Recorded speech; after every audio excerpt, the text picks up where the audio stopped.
What's up, guys? Tuki here, back again with some more NHL 16 and my Nations United GM Mode series, of course, here with the Minnesota Wild. This is episode 10, and in this episode, we sim the fourth season of this series. Here is the lineup that we're going to be rolling with. Devin McIntyre will be now on the top line with Kopitar and Niederreiter. Fiala, Draisaitl, Ehlers will still be the second line. Schlapfer, Reeder, and Sprong, the new third line. Bozon, Tanner Richard, and Sven Berchke on the fourth line. Defensively, of course, it's going to be the same thing all year, barring injuries. It is Siegenthaler, Fontana, of course, Mueller, Yossi on the top pairing. That'll be the top pairing for years to come. And Simon Schutz with Puzic, of course. Elvis Mers-Likens, still the goaltender, and we will see what this team can do. I don't exactly expect us to make the playoffs, but you never know. Anything can happen. We are going to get a decent bit of simming done here. And let's see, do I want to go all the way to the All-Star break already? I mean, I want to be able to, I want the season sim to be somewhat interesting, but without really being able to trade for anybody. And yes, for the meantime, it was tough because it was a toss-up of, do we go out and acquire somebody that's going to cost a lot? You know, the Bodkers, the Malgins, the Bjorkstrands, the Gergensons, or do we hold on to those draft picks and continue to build up? Because now we're at the point where we can go through a draft, sign players, and then sell the other players that they are replacing for assets and keep that draft pick cycle going to where we're going to have more than just a first through a seventh rounder. We're going to have multiple picks in multiple rounds. So with that said, I do think we will hold on for now. Although if we find out just by some miracle that we're killing it, maybe we should look to add at the deadline. But in the meantime, I think I am going to sim to the All-Star break here on January 28th, and we will see where this team stands come that date. If anything important happens before then, of course, I will stop and show you guys that. But if that is not the case, we are going to January 28th, and let's see how the new-look Minnesota Wild can do. We have arrived at the All-Star game, January 28th, and at this point, our record is 19-26-2. We are dead last in our division, the Iowa Wild, also struggling quite a bit. As you can see, through the month of October, not good. One win? Two wins, technically, in the month of October over Chicago and Boston. November, we started to turn it around a little bit. Still quite a few L's, but we started to turn it around a decent bit. And then December hit. Yeah, we beat Anaheim. We beat Toronto and Chicago. And then we lost 6 straight games. Then we beat Detroit in a shootout. And then we lost to Dallas. And we actually ended the month on a win. And then January, things have been pretty shit, really. I mean, it's just not going too well. We have dealt with some injuries, and actually, our last win put us into 6th. So I was mistaken. The Dallas Stars, last year's Stanley Cup champions, are in last place. These are the lines we have been rolling with. Kevin Fiala has actually been injured twice, which is why Ponikarovsky is in. Niederreiter so far, 29 points, but he's a minus 14. Anze Kopitar doing pretty well. He's a minus 11, but not too bad. Daniel Sprong, we actually put back up on the top line. Obviously, the plus-minus is terrible. And, of course, it's not the greatest stat, but it's one of the few we have to go on in the NHL series. He's having a pretty decent year. Second line, Ponikarovsky has played about a dozen. Nope, only 3 games. I could have sworn he played more, my bad. I'm thinking of Seidenberg. That's what I'm thinking of. He hasn't done anything in the limited amount of games he's played. Draisaitl's having a pretty decent year. Plus-minus, obviously terrible. And Nikolai Ehlers having a decent season thus far. Devin McIntyre's been on the third line for at least a month now. He's doing okay. Tobias Reeder, same thing, all right numbers. And Sven Berchke, bouncing between the third and fourth lines, is having a decent year. Tim Bozon, not very good. I know he's on the fourth line. He hasn't done much.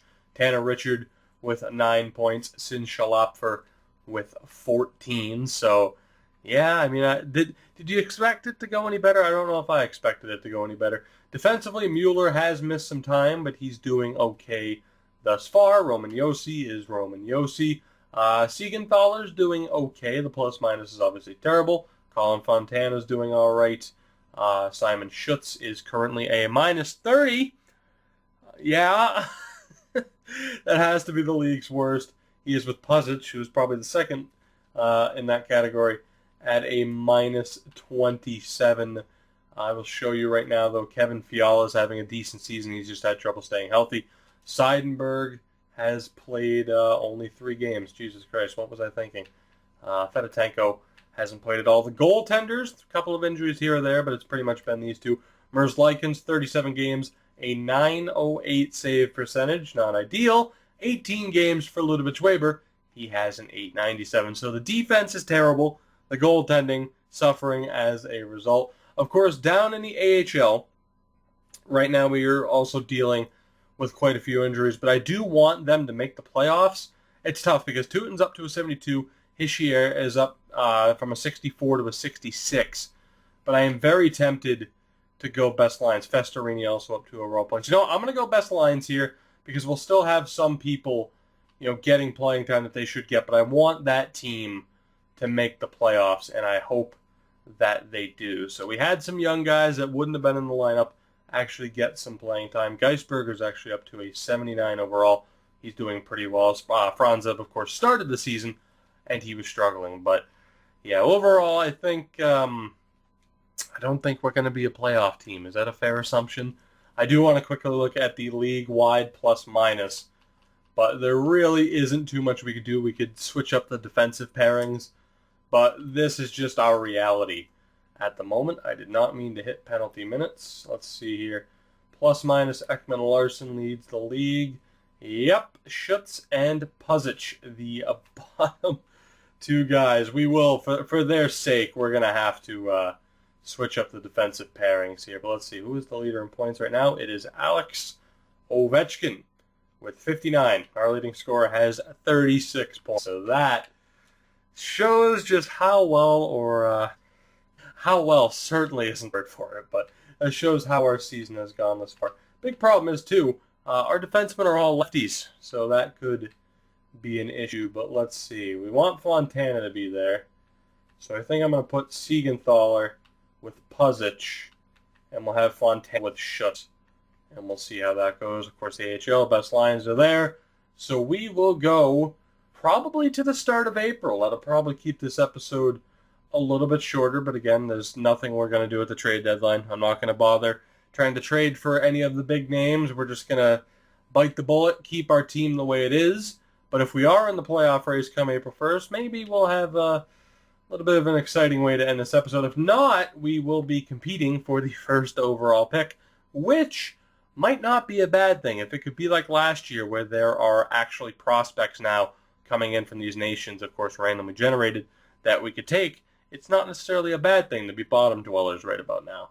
But like I said, let's go to April 1st and see where we stand.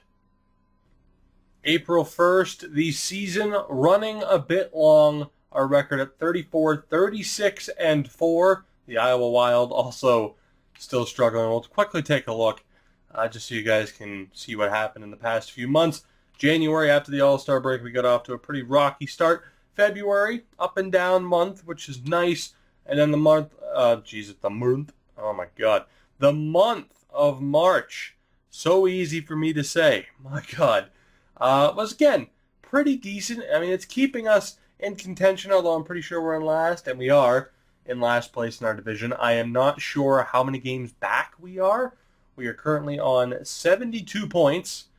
Let's see.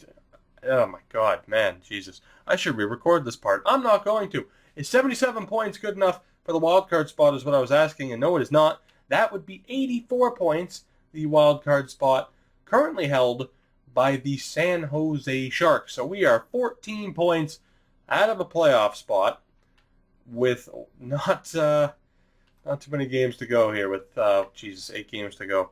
Getting ahead of myself. So we're not going to make the playoffs. Like, there is not a chance in hell. We would have to win pretty much every game, and we start off with a 4-2 loss against the Dallas Stars. So, yeah, all right. So we're not a playoff team. I almost feel like tanking to the best I can.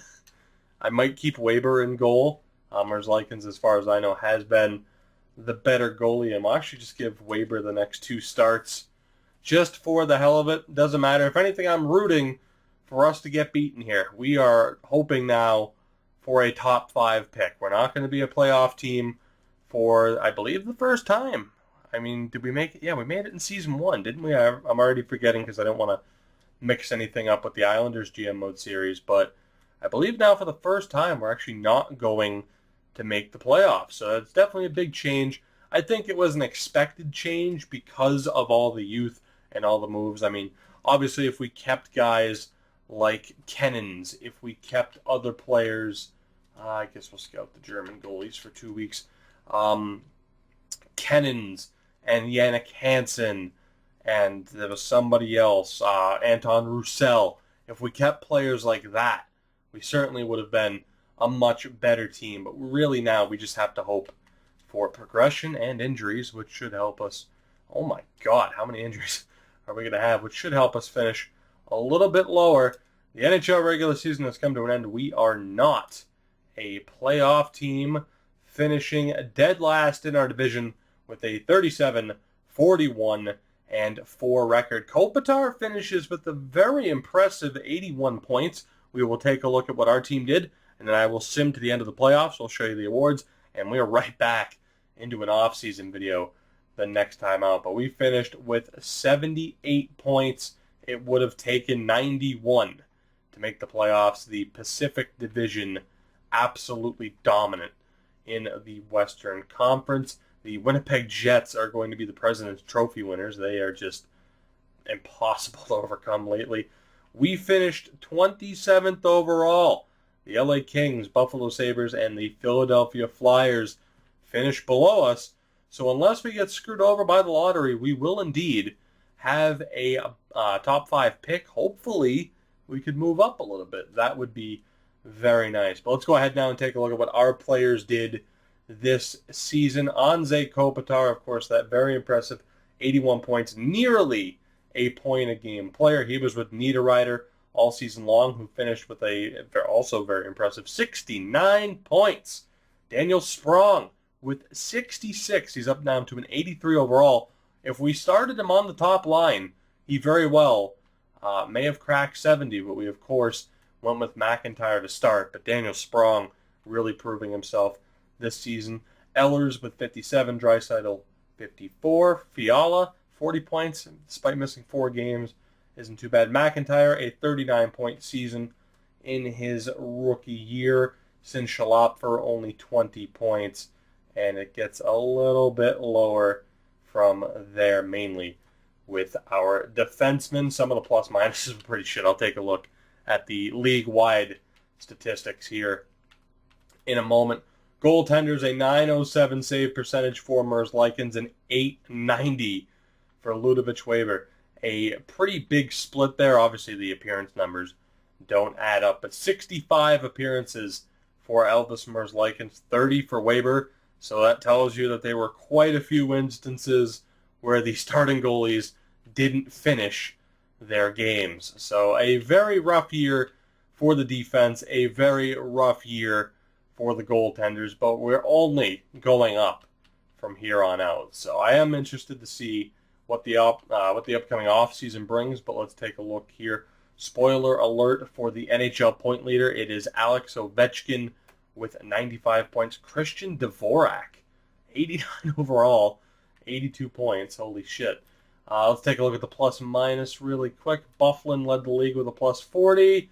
And it wasn't one of our guys. I mean, it was a former Minnesota Wild member. Schutz with a minus 31. Siegenthaler with a minus 30.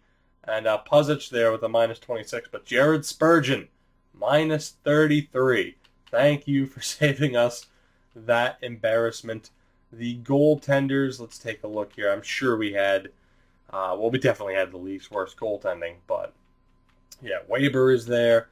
And then obviously Merzlikins not too far behind. The best goalie this year, probably Devin Dubnyk. So impressive there. He is on Carolina now, and that explains why Carolina is such a good team this year.